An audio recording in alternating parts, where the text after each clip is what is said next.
اعوذ باللہ من الشیطان الرجیم بسم اللہ الرحمن الرحیم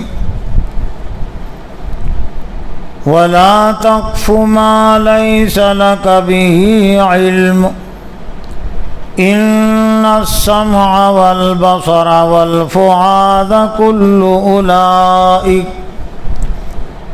أولئك كان عنه مسؤولا صدق اللہ العظیم۔ محترم اساتذہ اکرام اور عزیز طلبہ، ابھی آپ کے سامنے قرآن مجید کے سورہ بنی اسرائیل کی ایک آیت نمبر 36 کی تلاوت کی گئی۔ ویسے سورہ بنی اسرائیل کا یہ تیسرا رکوع اور دوسرا رکوع اسلام کی بہت ہی بنیادی اور اہم ہدایات پر مشتمل اور مبنی ہے، لیکن انہی ہدایات میں ایک اہم ہدایت اس ایک آیت میں، تین اہم ہدایتیں جو ہر انسان کی زندگی سے بنیادی تعلق رکھتی ہے اور ایک مومن کی زندگی سے بھی بنیادی تعلق رکھتی ہے۔ اس لیے ہر مومن کے لیے ضروری ہے، ہر ایمان والے کے لیے ضروری ہے کہ وہ ان ہدایتوں کو سمجھے اور ان پر عمل کرے۔ آپ اچھی طرح جانتے ہیں کہ اسلام کی کچھ تعلیمات اختیار کرنے کی ہے، اپنانے کی ہے، عمل کرنے کی ہے، اور کچھ تعلیمات اجتناب کرنے کی ہے۔ اجتناب کے معنی ہوتے بچنا، اختیار کی ضد ایک طرح سے اجتناب، دونوں ایک ہی وزن ہے، اختیار اجتناب۔ اختیار یعنی اپنانا، اختیار کرنا، اجتناب بچنا۔ یہ دو اہم چیزیں اسلام میں، جس کو معروف اور منکر بھی کہہ سکتے ہیں آپ، کہ معروف کو اختیار کرنا، بھلائی کو اختیار کرنا، اور منکر سے بچنا، یہ ضروری ہے۔ تو یہ سورہ بنی اسرائیل کے دو رکوعات میں جو ہدایات ہیں، تو ان میں سے کچھ ہدایتیں اختیار کرنے کی ہے، اپنانے کی ہے، اور کچھ ہدایتیں اجتناب کرنے کی ہے، بچنے کی ہے۔ دونوں میں اگر ہم تناسب قائم کریں گے، اسلام کی جو مجموعی تعلیمات ہے کہ بچنے والے کام کتنے ہیں اور کرنے والے کام کتنے ہیں، تو کرنے والے جو کام ہیں، اختیار کرنے کے کام، وہ کم ہیں، بچنے والے اعمال زیادہ، بچنے والی چیزیں زیادہ ہیں، یعنی کفر اور شرک سے تعلق رکھنے والی چیزیں زیادہ ہیں۔ ایمان سے متعلق، معروف سے متعلق جو چیزیں ہیں وہ تو متعین ہیں، لیکن بچنے والی جو چیزیں ہیں وہ قیامت تک ایجاد ہوتے رہیں گی۔ شیطان کو چونکہ ڈھیل اور مہلت دی گئی قیامت تک، تو اس لیے وہ نئی چیزیں، نئے گناہ، نئی نافرمانیاں وجود میں لاتا ہے۔ لیکن قرآن مجید ایسا جامع کلام ہے، قرآن مجید ایسی جامع کتاب ہے کہ قیامت تک شیطان جتنے بھی گناہ، جتنے بھی برائیاں ایجاد کرے گا، ان تمام کے متعلق اصول متعین کر دیے گئے کہ کون سی چیزیں وہ گناہ میں آتی ہے، نافرمانی میں آتی ہے، اور کون سے کام وہ اطاعت اور فرما برداری میں آتے ہیں۔ اس میں قاعدے کلیہ کے طور پر ایک اہم بات ہے، اگر آپ یاد رکھیں گے تو آپ کے لیے پھر آسانی رہے گی۔ ہر وہ چیز منکر ہے جس سے قرآن حدیث میں منع کر دیا گیا ہے، اور ہر وہ چیز معروف ہے، معروف یعنی نیکی، اچھائی، جس کی اجازت قرآن و حدیث نے دی ہے، جس کا حکم دیا ہے اور جس کی اجازت دی ہے، جس کے ناجائز اور حرام ہونے کا کوئی ثبوت نہیں ہے، تو ایسی چیز کو معروف کہتے ہیں۔ تو اس آیت میں اللہ تعالیٰ نے ایمان والوں سے ایک خطاب ہے، وَقَضَىٰ رَبُّكَ أَلَّا تَعْبُدُوا إِلَّا إِيَّاهُ وَبِالْوَالِدَيْنِ إِحْسَانًا۔ یہاں سے ایک طرح سے یہ عنوان اور موضوع شروع ہوتا ہے کہ جس میں سب سے پہلے سب سے مقدم حقوق اللہ ہے کہ تیرے رب نے فیصلہ کر دیا کہ اس کے علاوہ کسی کی بندگی مت کرو، اور پھر والدین کے ساتھ حسن سلوک کرے۔ وہاں سے ایک طرح سے یہ حقوق العباد کا دائرہ شروع ہوتا ہے۔ لیکن حقوق العباد کا جو دائرہ ہے وہ بہت پھیلتا جاتا ہے۔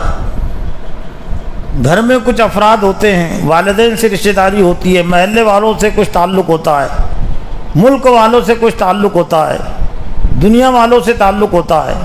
تو مومنین کے متعلق وہ بھی بندوں کے حقوق میں آتی نا چیز، مومنون کے متعلق کیا ہدایتیں ہیں، اور کافرون مشرکون منافقین کے متعلق کیا ہدایتیں ہیں، وہ بھی انسانوں ہی میں آتے ہیں نا۔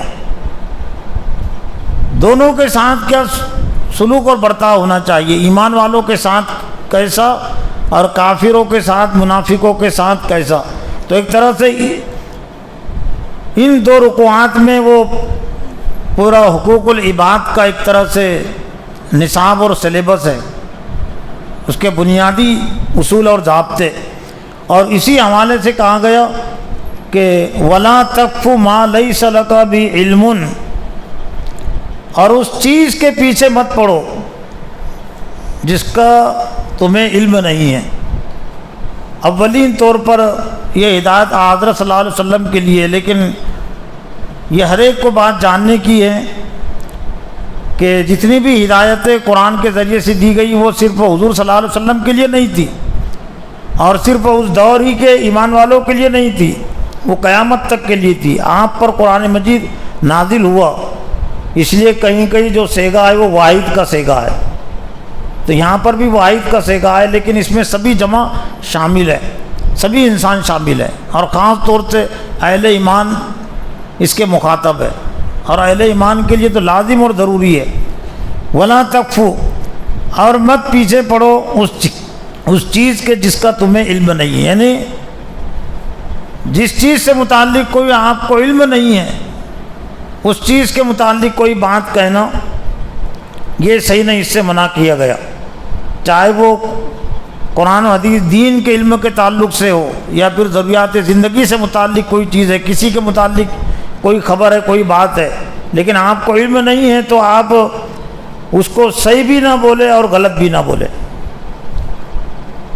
ایک حدیث میں حضور صلی اللہ علیہ وسلم نے فرمایا کفا بالمری کذباً ان یحدث بکل ما سمع، آدمی کے جھوٹا ہونے کے لیے کافی ہے کہ ہر سنی ہوئی بات بیان کر دے۔ تو ہر سنی ہوئی چیز بھی وہ علم کی نہیں ہوتی۔ بہت سارے لوگ یہ سمجھتے ہیں کہ جو بھی ہم سنتے وہ علم ہے، بہت ساری باتیں بے علمی کی ہوتی ہے، جہالت پر مبنی ہوتی ہے، بدگمانی پر مبنی ہوتی ہے، جھوٹ پر مبنی ہوتی ہے۔ تو ہر سنی ہوئی بات وہ کہنے کی نہیں ہوتی، قبول کرنے کی نہیں ہوتی۔ تو اللہ کے صلی اللہ علیہ وسلم نے فرمایا کہ آدمی کے جھوٹا ہونے کے لیے یہی کافی ہے کہ جو کچھ وہ سنتا ہے اس کو دوسروں کے سامنے بیان کر دے۔ لیکن آج اگر معاشرے کا جائزہ لیا جائے تو بہت سارے لوگ جو دوسرے کو متعلق کہتے ہیں تو دلیل میں پیش کرتے کہ ہم نے ایسا سنا۔ تو ہر سننے کے متعلق تو بات کہی گئی، جب تک کہ تحقیق نہ ہو جائے، جب تک کہ ثبوت نہ ملے، تب تک اس کے متعلق کوئی رائے قائم نہیں کرنا چاہیے، کوئی بات اس کے متعلق دوسروں کے سامنے نہیں کہنا چاہیے۔ ایک طرح سے یہ حقوق العباد کی بنیاد ہے۔ اگر ہر شخص اپنا یہ ذہن بنا لے، مزاج بنا لے کہ میں ہر سنی ہوئی بات کو بیان نہیں کروں گا بلکہ اس کی تحقیق کروں گا، چاہے وہ استاد سے متعلق ہو، میرے ساتھی سے متعلق ہو، کسی اور سے متعلق ہو، تو پھر معاشرے میں یہ جو آج زیادہ جھوٹ چل رہا ہے، بدگمانی چل رہی ہے، جو جھگڑے ہیں، میاں بیوی کے جھگڑے، باپ بیٹوں کے جھگڑے، رشتہ داروں کے جھگڑے، اور آج ملکوں کے جو جھگڑے، قوموں کے جو جھگڑے ہیں، وہ بھی سنی سنائی باتوں پر ہی ہے۔ اس کا دائرہ بہت پھیل جاتا ہے۔ یہ اخبارات کے ذریعے سے آج بہت ساری بے تحقیقی باتیں، جھوٹی باتیں میڈیا کے ذریعے سے پھیلائی جا رہی ہے، تو ایک قوم دوسرے قوم سے لڑتی ہے، ایک قوم دوسرے قوم کی دشمن ہو جاتی ہے۔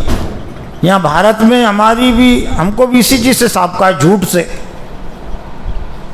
کہ میڈیا کے ذریعے سے جھوٹ بکا جا رہا ہے۔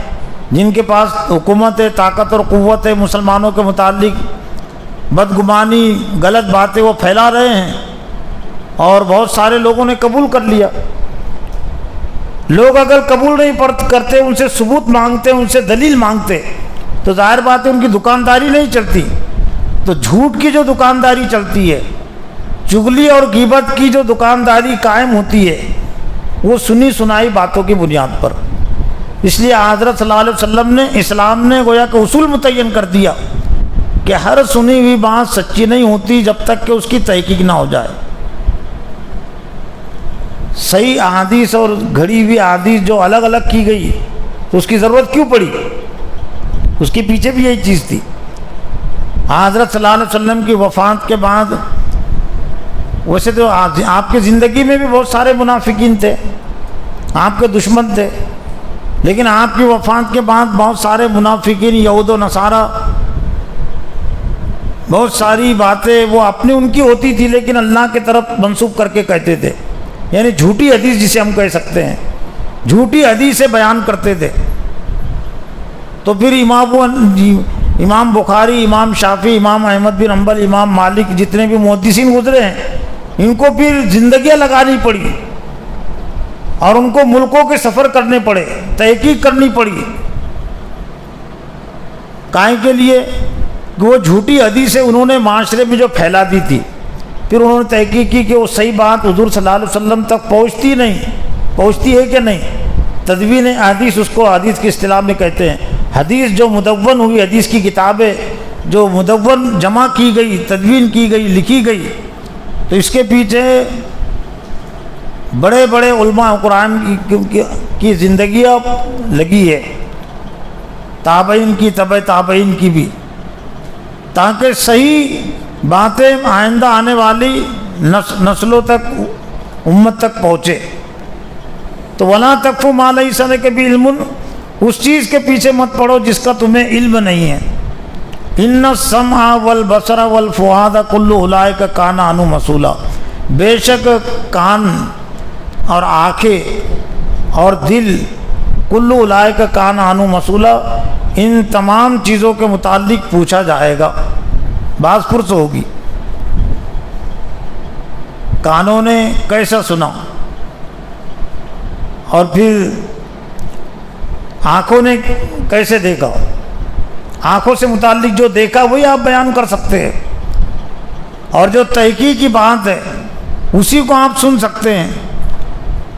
سننا دو طرح کا ہوتا ہے، کچھ سننا تو ایسا ہوتا ہے جس کے متعلق قرآن مجید میں کہا گیا وَإِذَا خَاطَبَهُمُ الْجَاهِلُونَ قَالُوا سَلَامًا، کہ جب جاہل ان سے الجھتے ہیں، بیجا باتوں میں ان کو مبتلا کرنے کی کوشش کرتے ہیں، مصروف کرنے کی، تو ان کو سلام کہہ دیتے ہیں۔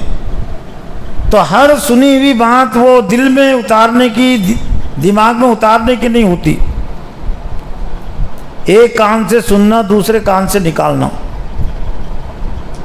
لیکن اب یہ بھی افسوس کی بات ہے کہ جو باتیں ایک کان سے سن کر دل اور دماغ میں اتارنے کی ہوتی ہے، یعنی دین کی باتیں، شریعت کی باتیں، تو لوگ تو اس کو ایک کان سے سنتے دوسرے کان سے نکال دیتے ہیں، اور جو باتیں ایک کان سے سن کر دوسرے کو نکالنے کی رہتی ہے، چغلی غیبت کی باتیں، جھوٹی باتیں، لغو باتیں، ایک کان سے سننا دوسرے کان سے نکال دینا، تو اس کو دل اور دماغ میں محفوظ رکھتے ہیں، اس کو یاد رکھتے ہیں۔ یہ شیطان کی سنت ہے، یہ شیطان کا طریقہ ہے کہ شیطان یہ چاہتا ہے کہ لوگ ایسی باتوں کو ہی یاد رکھے، اپنے دل و دماغ میں رکھے جو جھوٹی ہے، جو بیان کرنے کے لائق نہیں ہے، جو دل اور دماغ میں رکھنے کے لائق نہیں ہے۔ تو تو یہ تین جو اہم اعضاء ہیں، ایک طرح سے یہ علم کے اعضاء بھی ہے. ہم یہ تین چیزوں کا جو استعمال ہے وہ علم کے لیے کریں. ایک اس میں ایک چیز یہ بھی ہوتی ہے کہ یہ جو ہدایت دی گئی جس کا تمہیں علم نہیں ہے تو اس کے پیچھے مت پڑو.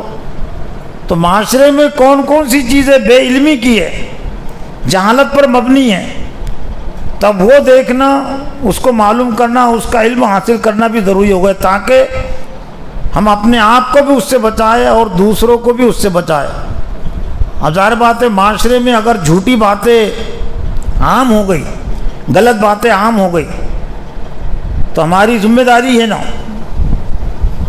کنتم خیر امت اخرجت للناس تأمرون بالمعروف تنہون عن المنکر، کہ تم بہترین امت ہو، تمہیں لوگوں کے لیے برپا کیا گیا کہ بھلائی کو حکم دیتے رہو اور برائی سے روکتے رہو. تو جھوٹ منکر ہے، بدگمانی منکر ہے، الزام لگانا کسی پر وہ بھی منکر ہے. تو اب معاشرے کو اس سے پاک کرنے کے لیے یہ برائیوں کا علم حاصل کرنا، خرابیوں کا علم حاصل کرنا یہ بھی ضروری ہے. خرابیوں کا علم حاصل کرنا کائے کے لیے ضروری ہے؟ گناہوں کا علم حاصل کرنا تاکہ ہم اپنے آپ کو بچائیں اور لوگوں کو بھی بچانے کی کوشش کریں. اور یہ لا الہ الا اللہ کا تقاضا ہے. لا الہ الا اللہ. اسلام کا آغاز کہاں سے ہوتا؟ انکار طاغوت، انکار باطل سے. تو باطل کسے کہتے، طاغوت کسے کہتے، تو اس کا جاننا بھی ضروری ہو گیا نا. پھر جس طرح سے الا اللہ کو جاننا ضروری ہے، مگر اللہ چاہتا کیا ہے، اللہ کی مرضی کیا ہے، تو اس کا تقاضا الا اللہ کے ذریعے شاید ہوتا ہے. لا الہ کا تقاضا اللہ کی مرضی کیا نہیں ہے، اللہ کو کون کون سی چیزیں ناپسند ہے، وہ شیطان کی چیزیں ہوتی ہے، تو گویا کہ اس کا علم حاصل کرنا بھی ضروری ہے. آج مسلمان جو اپنے منصب پر قائم نہیں ہے، اپنے مقام مرتبے سے جو ہٹے ہوئے ہیں اپنی ذمہ داریوں سے، اس کا ایک بنیادی اور بڑا سبب یہ ہے کہ مسلمانوں نے گناہوں کا، برائیوں کا جیسا علم حاصل کرنا چاہیے تھا حاصل نہیں کیا. کچھ اگر باتیں ہو بھی رہی ہے تو وہ کرنے کے متعلق ہو رہی ہے کہ معروفات کیا کیا ہے، نماز، روزہ، زکوٰۃ اور حج، لیکن کن سے بچنا ضروری ہے. اس کی تبلیغ اور اس کی دعوت بہت کم دی جا رہی ہے، اس کا علم بہت کم دیا جا رہا ہے. یہ کاشتکاری کی مثال، کھیت کی مثال سے بھی آپ سمجھ سکتے ہیں اس کو.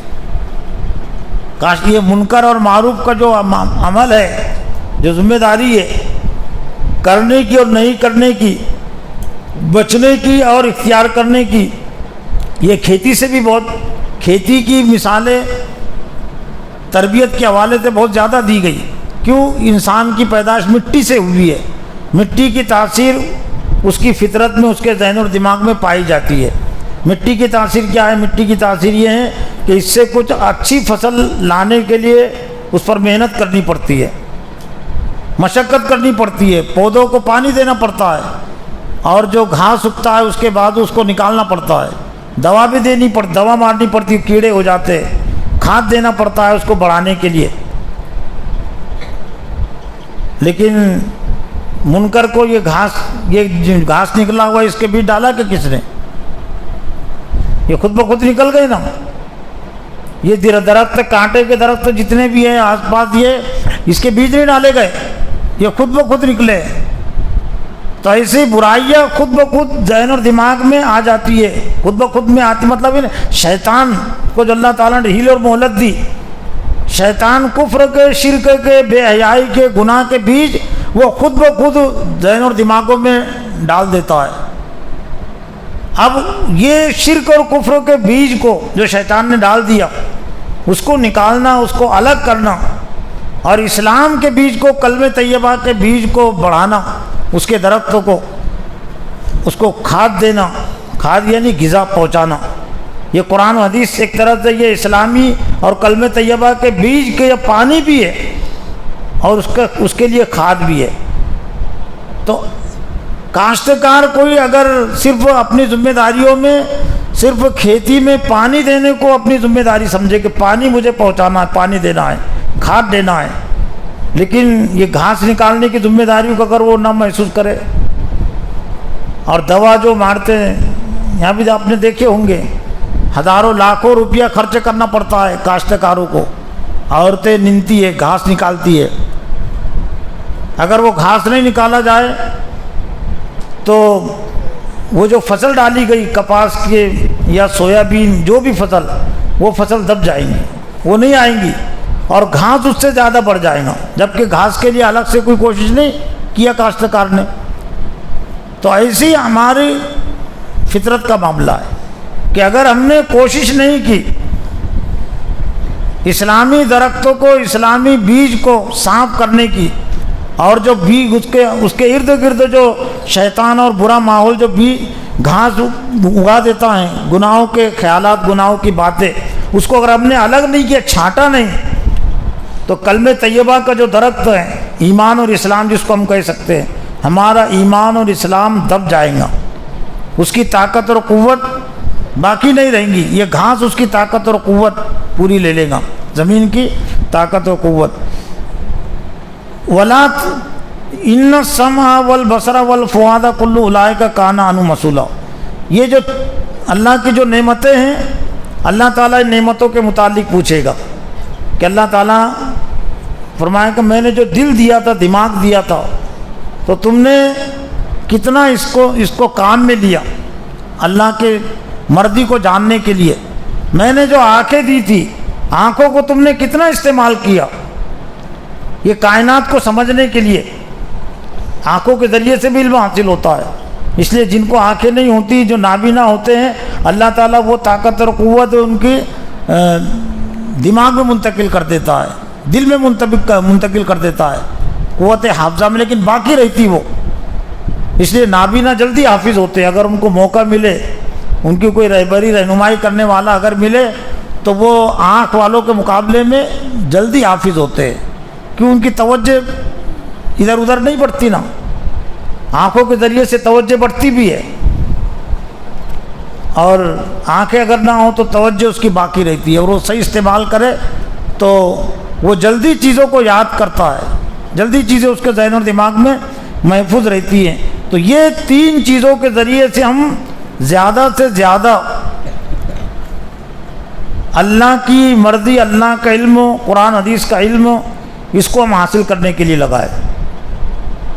قرآن اور حدیث کے علم کے حصول کے جو ذرائع ہیں، ان میں سے ایک اہم ذریعہ وہ تدبر ہے، غور اور فکر۔ اس لیے قرآن مجید میں غور و فکر کی تعلیم دی گئی۔ گزشتہ زمانے کی جو نافرمان قومیں ہیں، ان کے انجام سے نصیحت حاصل کرنے کی بھی تلقین کی گئی۔ فسیروا فی الارض فانظروا کیف کان عاقبۃ المکذبین۔ زمین میں چلو پھرو دیکھو، چلنے پھرنے سے مراد یہ صرف وہ سفر کرنا نہیں ہے، غور و فکر۔ زمین کی جو گزشتہ زمانے کی جو تاریخ قرآن مجید میں بھی محفوظ ہے، قوم عاد ہے، قوم سمود ہے، نوح علیہ السلام کی قوم ہے، تو اللہ تعالیٰ نے نافرمانی کی وجہ سے ان کو اسی دنیا میں ہلاک کر دیا۔ تو گویا کہ ان کے انجام سے عبرت حاصل کرنے کی بھی تلقین کی گئی۔ اور پھر ایک فطری چیز ہے، جو چیز صحیح استعمال ہوتی ہے تو اللہ تعالیٰ اس میں اضافہ کرتا ہے، اس میں بڑھوتری کرتا ہے۔ سورہ ابراہیم کی آیت نمبر 7 کے تحت وہ اللہ تعالیٰ کی ایک طرح سے سنت ہے، وَإِذْ تَعَذَّنَ رَبُّكُمْ لَئِن شَكَرْتُمْ لَأَزِيدَنَّكُمْ وَلَئِن كَفَرْتُمْ إِنَّ عَذَابِي لَشَدِيدٌ۔ تمہارے رب نے آگاہ کر دیا، واضح کر دیا، خبردار کر دیا، اگر تم نے میری نعمتوں کا شکر ادا کیا تو لَأَزِيدَنَّكُمْ، تو میں اس میں ضرور اضافہ کروں گا، اس میں بڑھوتری کروں گا، اور اگر تم نے ناقدری کی، ناشکری کی تو میری سزا بہت شدید ہے۔ تو دماغ جو اللہ کی نعمت ہے، اگر ہم نے اس کی قدر نہیں کی تو اللہ تعالیٰ پھر سزا بھی دیتا ہے۔ سزا میں سے ایک سزا یہ ہوتی ہے کہ دماغ کے ذریعے سے جو اس کو نیکی کے کام کرنا چاہیے تھا، وہ جنت کا راستہ حاصل کر سکتا تھا، اختیار کر سکتا تھا، نیکیاں کما سکتا تھا، پھر شیطان اس دماغ میں آ جاتا ہے، شیطان اس پر مسلط ہو جاتا ہے، پھر شیطان جنت کے راستے سے ہٹا کر جہنم کے راستے پر اس کو ڈال دیتا ہے۔ اس لیے قرآن مجید میں سورہ زخرف میں اللہ تعالیٰ نے ایک سخت ترین سزا بیان کی ہے، قرآن سے اعراض کر کے اس کو چھوڑ کر زندگی گزارنے کی بنیاد پر۔ وَمَن يَعْشُ عَن ذِكْرِ الرَّحْمَٰنِ نُقَيِّضْ لَهُ شَيْطَانًا فَهُوَ لَهُ قَرِينٌ، جو رحمان کے ذکر سے اعراض کر کے منہ موڑ کر، ذکر سے مراد کیا ہیں یہ بھی یاد رکھا کرو، ذکر قرآن مجید کا صفاتی نام ہے، ذکر قرآن مجید کا صفاتی نام ہے، اس لیے جہاں کہیں بھی ذکر کی اہمیت اور فضیلت ہے تو وہ اس کا مطلب ہے قرآن کی اہمیت اور فضیلت۔ اِنَّا نَحْنُ نَزَّلْنَا الذِّكْرَ وَإِنَّا لَهُ لَحَافِظُونَ پڑھتے رہتے ہیں نا آپ کہ بے شک ہم نے اس ذکروں کو نازل کیا۔ تو کیا نازل کیا؟ اللہ نے قرآن نازل کیا نا، ہم نے اس ذکروں کو یعنی قرآن کو نازل کیا اور ہم اس کے محافظ ہیں۔ وَلَقَدْ آتَيْنَاكَ مِن لَّدُنَّا ذِكْرًا، یہ بھی ہے قرآن مجید میں، وَلَقَدْ آتَيْنَاكَ، تحقیق کہ آپ کے پاس آ گیا، مِن لَّدُنَّا ذِكْرًا، ہماری جانب سے ذکر۔ ذکر کے معنی نصیحت کے ہوتے، واعظ و نصیحت، سمجھنا سمجھانا۔ تو چونکہ اصل نصیحت کا سرچشمہ اللہ کا کلام قرآن مجید ہے، اس لیے اس کا یہ نام ہے صفاتی۔ جیسا اللہ کا ایک نام ہے ذاتی اللہ، لیکن رب ہے، رحیم ہے، رحمان ہے، یہ کون ہے؟ اللہ کے علاوہ کوئی اور ہے کیا؟ جب بھی رحمان بولیں گے، رحیم بولیں گے، ودود بولیں گے، غفور بولیں گے تو اس سے کیا مراد لینا پڑے گا؟ اللہ۔ تو اسی طرح سے ذکر جہاں بھی ہم پڑھیں اور سنیں تو اس سے مراد اللہ کا کلام قرآن مجید ہم کو لینا چاہیے۔ لیکن یہ بھی افسوس کی بات ہے کہ آج ذکر کے حوالے سے امت مسلمانوں میں دوسری باتیں آ گئی اور اصل جو ذکر ہے اس کو نظر انداز کر دیا گیا۔ یہ سبحان اللہ، الحمدللہ، اللہ اکبر، لا الہ الا اللہ کو ذکر جو کہا جاتا ہے تو کس معنی میں کہا جاتا ہے؟ کس معنی میں کہا جاتا ہے ذکر؟ قرآن سے نکلا ہوا کلمہ ہے نا الحمدللہ، مکمل ذکر ہے لیکن ذکر کا جز ہے نا، حصہ ہے نا۔ تو الحمدللہ کا لفظ کہاں ہے؟ قرآن میں۔ اللہ اکبر کا لفظ کہاں ہے؟ قرآن میں۔ لا الہ الا اللہ کا لفظ کہاں ہے؟ قرآن میں۔ محمد رسول اللہ کا لفظ کہاں ہے؟ قرآن میں۔ اس معنی میں کہا جاتا ہے لیکن مکمل ذکر نہیں ہے۔ جس طرح سے ہاتھ ہے، پیر ہے، ہاتھ اور پیر کو انسان کہتے کیا آپ؟ لیکن انسان کا حصہ ہے نا، وہ الگ بھی نہیں ہے انسان سے۔ آنکھ کو انسان نہیں کہیں گے لیکن آنکھ انسان کے جسم کا ایک حصہ ہے۔ تو اسی طرح سے یہ جس سے ذکر کے جو کلمات ہیں وہ مکمل ذکر نہیں ہے لیکن ذکر کا حصہ ہے، اللہ کے کلام کا، قرآن مجید کا وہ حصہ ہے۔ تو دماغ کو ہم استعمال کریں صحیح کاموں کے لیے، ورنہ شیطان غلط کاموں کے لیے استعمال کرے گا۔ دل کو ہم استعمال کریں اچھے کاموں کے لیے، اچھا سوچے، اچھا غور و فکر کرے، ورنہ شیطان پھر وسوسے اس میں ڈال دے گا۔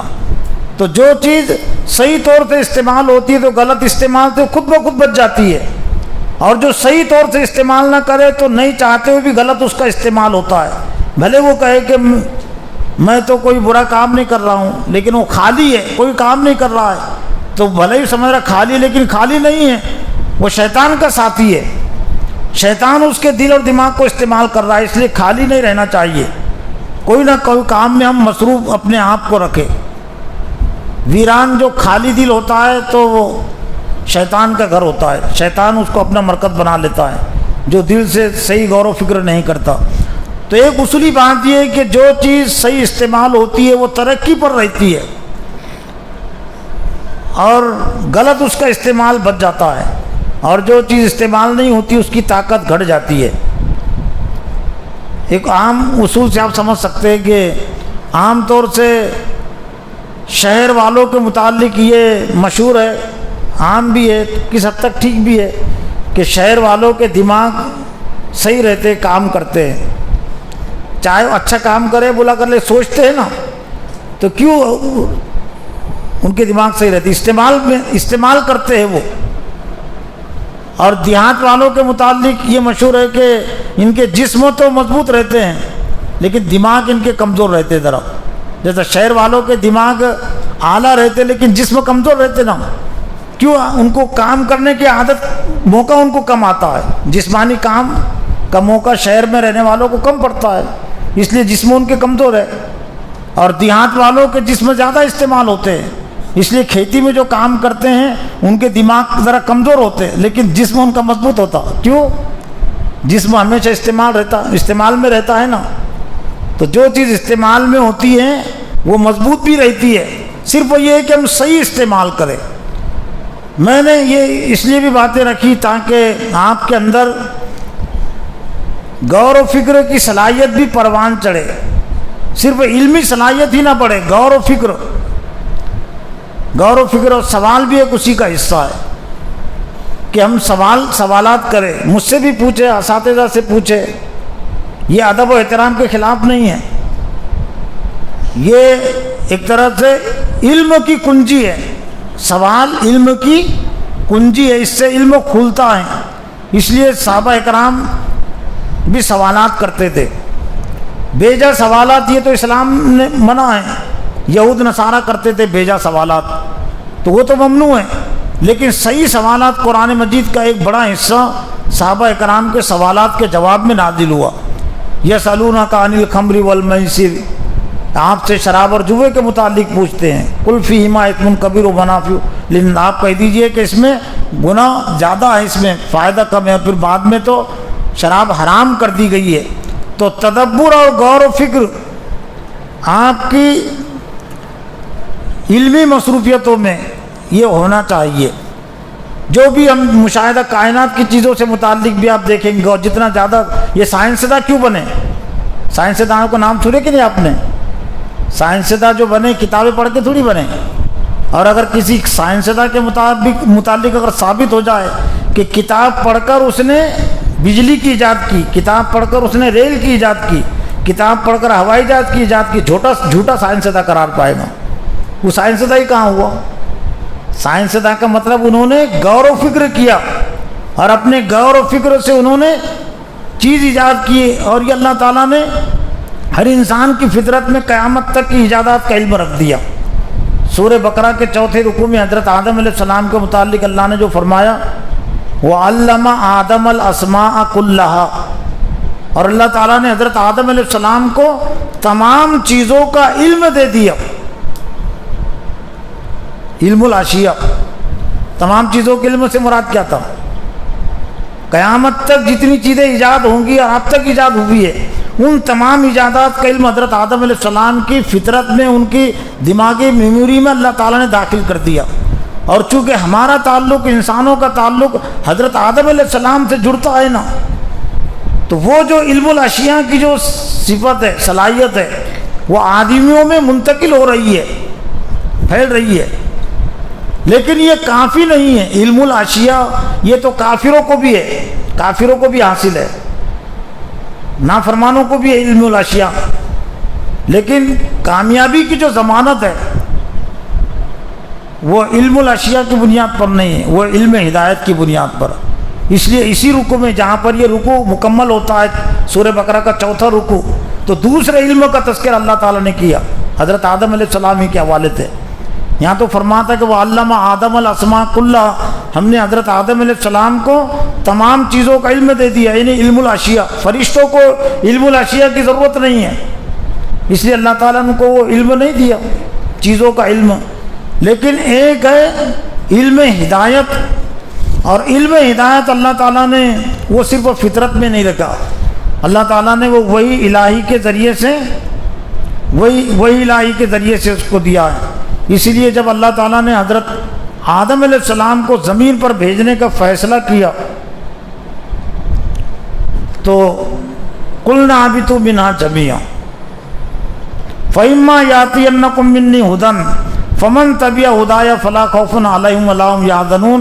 یہاں سے اتر جاؤ سب کے سب، جب بھی میری جانب سے ہدایت آئے گی تو جو اس ہدایت کی اتباع اور پیروی کرے گا اس پر کوئی ڈر و خوف نہیں ہوگا اور نہ وہ غمگین ہوں گے.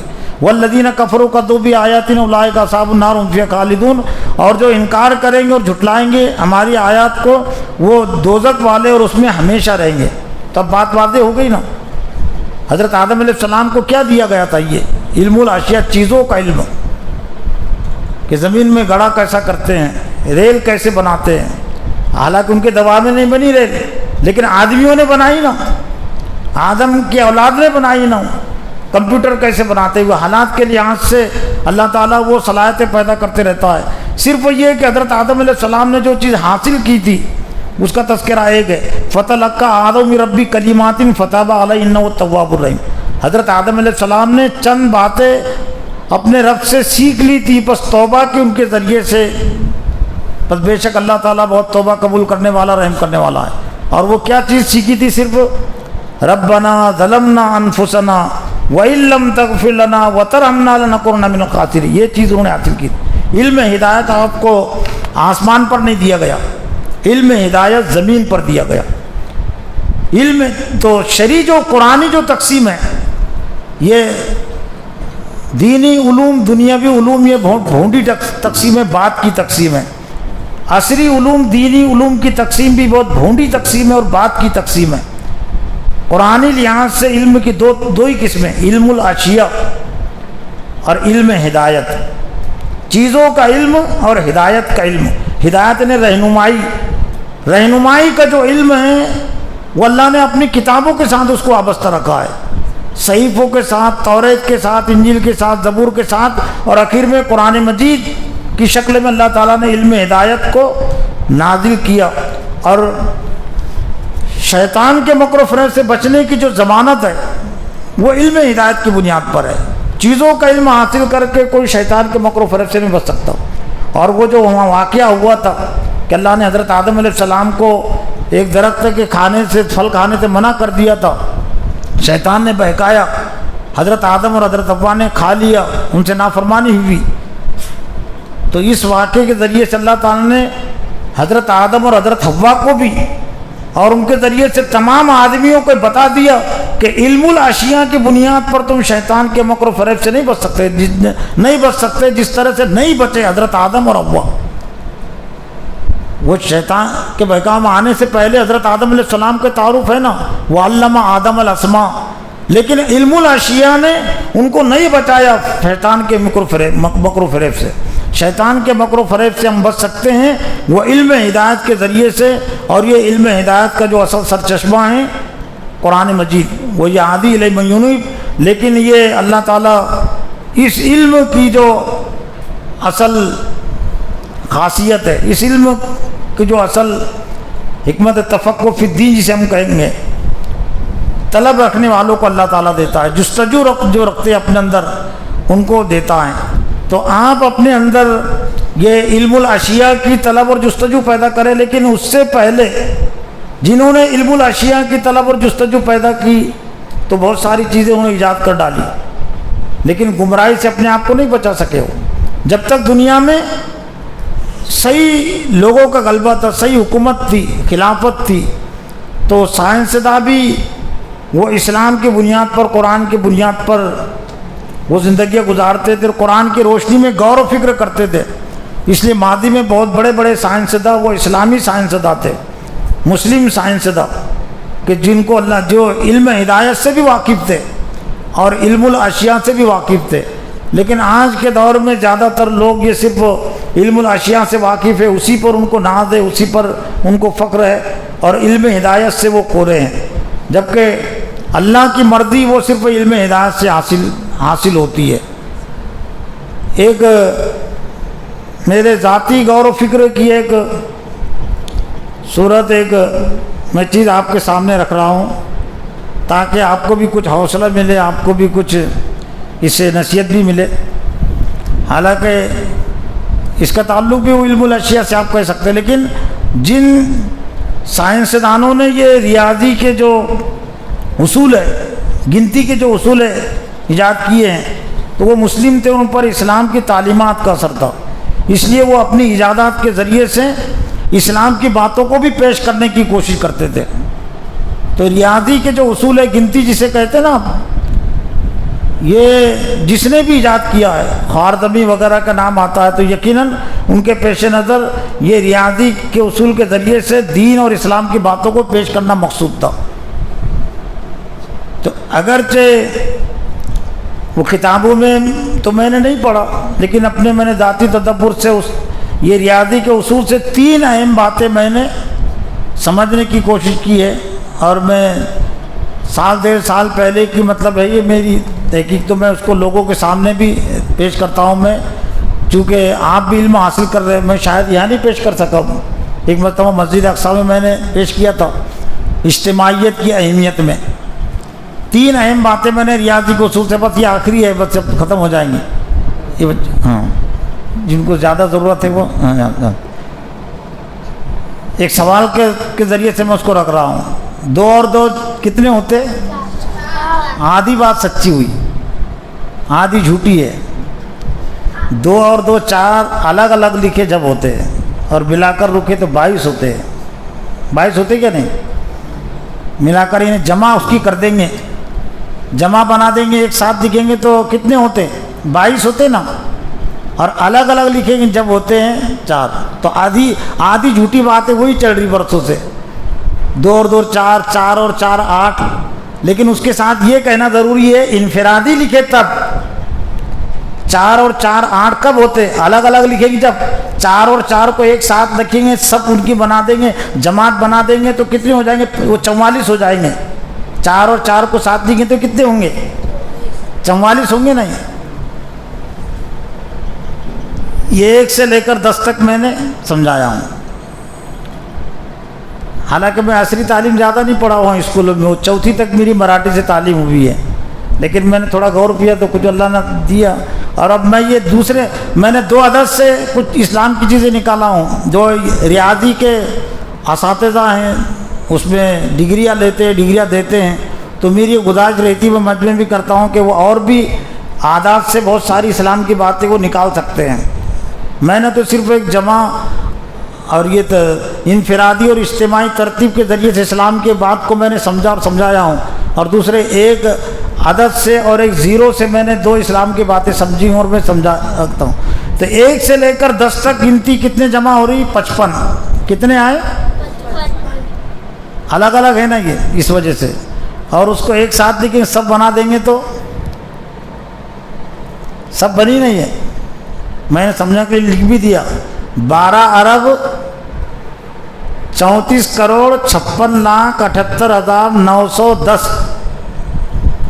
12 ارب میں چلے گی نا بات یہ، لیکن یہ فرق کیوں واقع ہوا؟ ایسے اسلام میں اجتماعیت کا فرق ہے۔ انفرادی اس کی قدر و قیمت، انفرادی لکھے تو جمع آئی 55، لیکن سب کا نام ہی ہے نا اجتماعیت۔ سورہ صف میں جو کہا گا ان اللہ یحب الذین یقاتلون فی سبیلہ صفا کانہم بنیان مرصوص، بے شک اللہ تعالیٰ ان لوگوں سے محبت کرتا ہے جو سب بستہ ہو کر لڑتے ہیں اس کی راہ میں، گویا کہ سیسا پلائے دیوار۔ تو اب 1 سے لے کر 10 تک ہی ہے نا، یہ زیادہ تو نہیں ہے، لیکن کیا پڑھنا پڑے گا اس کو؟ 55 پڑھ سکتے کیا آپ؟ یہ پڑھنا پڑے گا جو میں نے لکھا 12 ارب 34 کروڑ 56 لاکھ 78 ہزار 910۔ یہ تو میں نے جمع اور اصول کے ذریعے سے، گویا کہ جس نے بھی بنایا جمع کی اور یہ ترتیب، تو اس کے پیش نظر اسلام کی اجتماعیت مقصود ہوگی۔ اور دوسرے جو 1 کا عدد، 1 الف کی شکل کیا ہے؟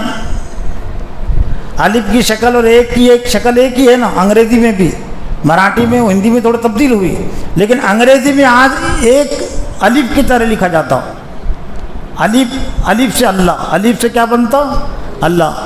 تو گویا کہ 1 جس نے بھی اس کو ایجاد کیا لفظ 1، تو گویا کہ توحید کا تصور اس نے دیا ہے، اور توحید میں بھی خاص طور سے اللہ، الف سے اللہ بنتا ہے۔ عربی میں بھی الف جو ہوتا ہے وہ 1 کی شکل ہی کا ہے نا، تو گویا کہ توحید، اور توحید میں بھی خاص طور سے اللہ اس کے ساتھ مخصوص ہے کہ الف سے اللہ شروع ہوتا ہے اور اس سے پہلے کوئی اور نہیں۔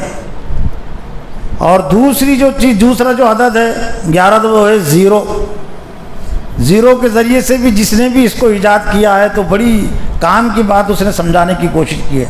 میں نے کتابوں میں نہیں پڑھی لیکن میں نے اپنے تدبر سے اس کو حاصل کیا ہوں. کیا بات نکلتی ہے زیرو کے ذریعے سے؟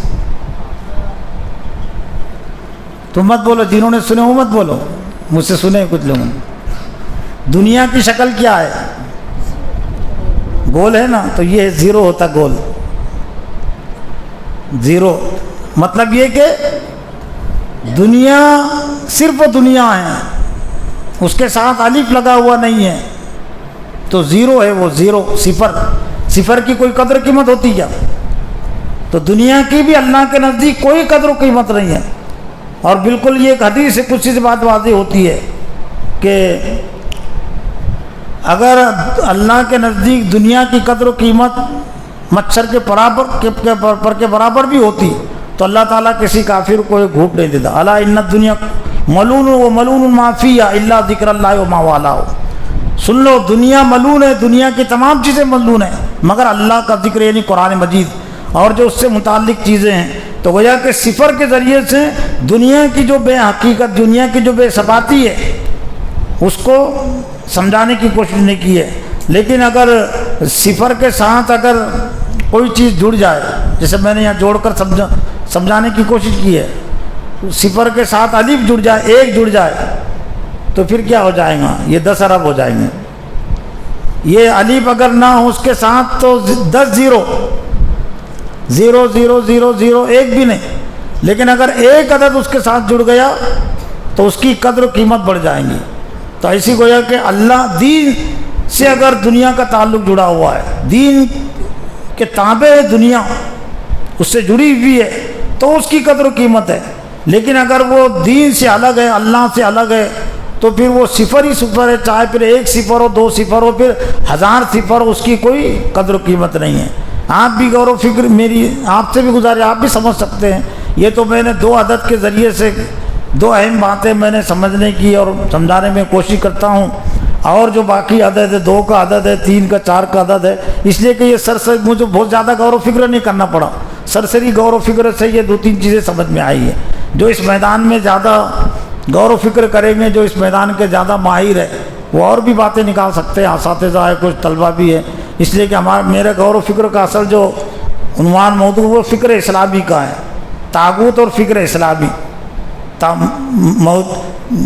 موجودہ دور میں طاغوت اور کفر شرک میں کیا کیا چیزیں آتی ہے، اور پھر فکر اسلامی، اسلام کی فکر کیا ہے. تو یہ میرا اصل عنوان اور موضوع ہے قرآن فہمی. تو اس میں میرا زیادہ غور و فکر ہوتا ہے. یہ ضمناً کچھ چیزیں میں نے اس موقع سے پیش کر دی. اللہ سے دعا ہے کہ اللہ تعالیٰ مجھے بھی اور آپ کو بھی دل اور دماغ کو، آنکھوں کو، کانوں کو اللہ کی مرضی کے لیے استعمال کرنے کی توفیق عطا فرمائے اور اللہ کی نامرضی سے بچنے کی توفیق عطا فرمائے. ربنا تقبل منا انک انت السمیع العلیم وتب علینا انک انت التواب الرحیم برحمتک یا